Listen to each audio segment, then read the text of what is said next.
얼마 전 1대1 상담을 진행했었어요. 오늘은 그분 상담 내용을 토대로 울산 부동산 시장의 그런 상황을 좀 전달해 드리려고 해요.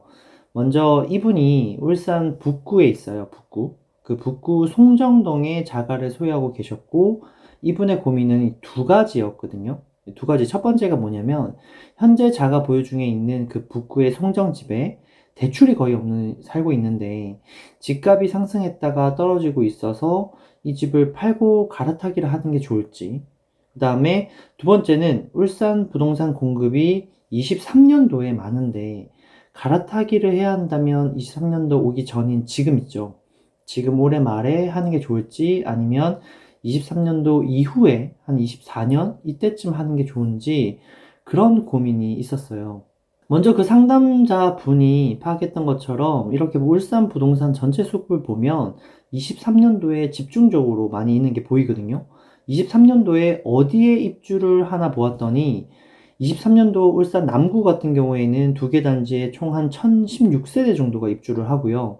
23년도 중구 같은 경우에는 한 두 개 단지에서 총 3080세대, 그리고 북구 같은 경우에는 3개 단지죠. 그리고 1082세대가 입주를 하고, 동구 같은 경우에는 4개 단지에서 총 3166세대, 이렇게 입주를 하게 됐어요. 일단 울산 전체 입주 물량을 보았을 때 23년은 확실히 어렵죠. 무엇이 어렵냐면 수급적인, 공급적인 측면에서 매매도 어렵고 전세도 어렵다는 거죠.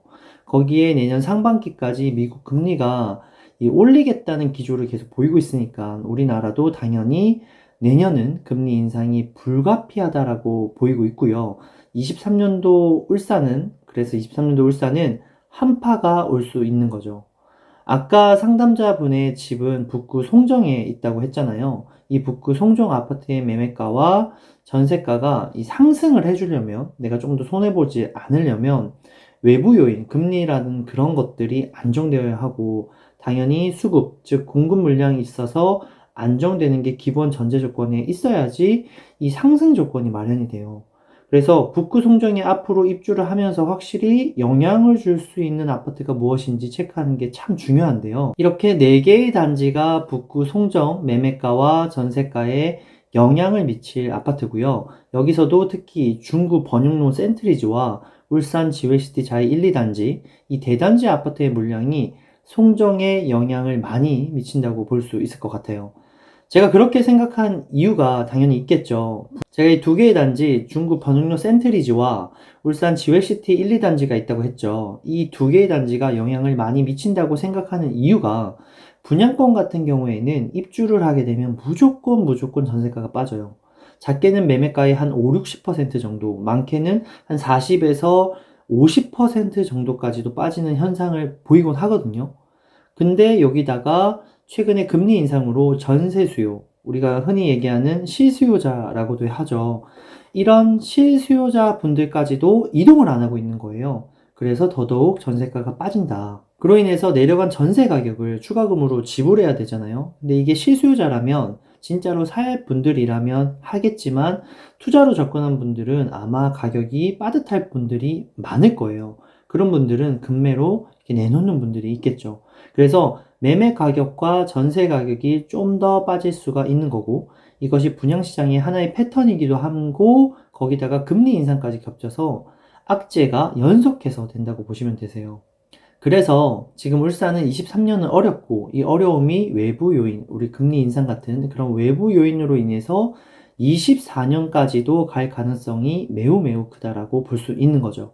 실제로 지금 수도권과 지방 분양시장에서는 같은 현상들이 발생하고 있어요. 하나의 아파트만 입주하는 곳이 아니라 이 고구마 줄기처럼 계속 뒤에 있는 곳들이 있는데, 이런 곳들은 제가 앞서 말한 전세가가 더더욱 경직되는 현상, 그로 인해서 매매가까지 빠지는 현상도 보이고 있어요. 그래서 앞서 상담자의 고민사항으로 다시 돌아가 보면 올해 매도하는 게 좋을까요? 라고 물어봤었죠. 저는 이 질문에 좀 비추지 않을까라는 이야기를 했고요. 왜냐하면 지금 내놓아도 일단은 팔리지가 않고 그냥 말 그대로 경직이니까. 그래서 지금 미래 매수자 또는 세입자들을 좀 더 확실한 무언가가 나오고, 뭐 금리가 확실하게 동결이 된다던가 이런 확실한 움직임이 보이고 난 다음에 그때 이제 움직이자라는 게 제 생각인 거죠. 얼마 전에 마포 8억 아파트가 나온 거 아시나요? 이 가격이 얼만큼 뭐 대단한 거였냐면 거의 그 8억 정도면 전세가와 맞먹는 가격이었거든요. 완전 초급급 매였어요. 그래서 많은 유튜버들이 이렇게 알려주곤 했었는데, 만약 울산도 내놓는다면 정말 이 정도까지는 아닐 수 있어도 그만큼 많이 깎아서 내놓는 물건들이 많이 생길 수가 있는 거죠. 근데 그때 내가 물건을 많이 매도한다고 쳐봐요. 그러면은 내 물건이 인정을 못 받겠죠. 그리고 이분 같은 경우에는 아까 거의 대출이 없다고 했었어요. 그래서 두 분이 맞벌이 하고 있고, 그래서 버틸 여력이 조금 더 있다면 보유하다가 한 23년도에 쓰나미가 지나가고 24년도에 태풍이 좀 더 두들겨 맞은 다음에 그때 매도하는 게 좀 더 합리적인 선택이지 않을까라는 생각이 들여서 제 생각을 좀 말씀을 드렸고, 그 외에 여러 가지 이야기들을 좀 많이 했던 것 같아요. 지금 앞서서 그 마포 아파트 같은 사례를 제가 보여드렸지만 정확한 내막은 모르겠어요. 아마도 급전이 급한 분, 또는 차후에 급전이 많이 들어가거나 아니면 위기의식을 너무 많이 느껴서 빨리 팔아야 하는 분, 뭐 그런 분이겠죠.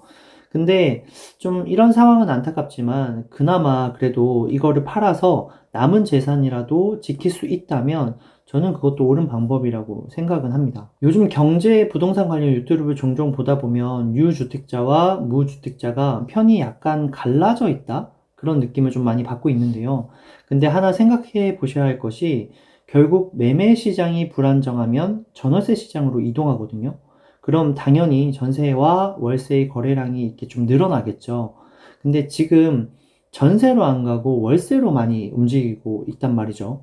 이렇게 월세 거래량이 많이 늘어나게 되면 과연 어떻게 될까요? 당연히 월세가 오른다는 것을 의미하겠죠. 그리고 월세가 오르면 또 어떻게 되죠? 다시 전세로 이동하면서 전세가가 오를 수 있다는 것도 예상해 볼 수가 있어요. 한마디로 지금은 집을 가진 사람도 그렇지 않은 사람도 좋지 않은 상황으로 가고 있다는 거죠. 그래서 모두가 집값이 떨어지기만을 바라는 것이 아니라 가파르게 오르는 이 금리 인상이 하루빨리 안정화되길 바라야 하지 않을까? 그게 우선이지 않을까 생각해 봅니다. 그럼 다음 시간에도 좋은 정보로 저는 찾아뵙도록 하겠습니다. 구독과 좋아요, 알림 설정까지 부탁드릴게요. 감사합니다.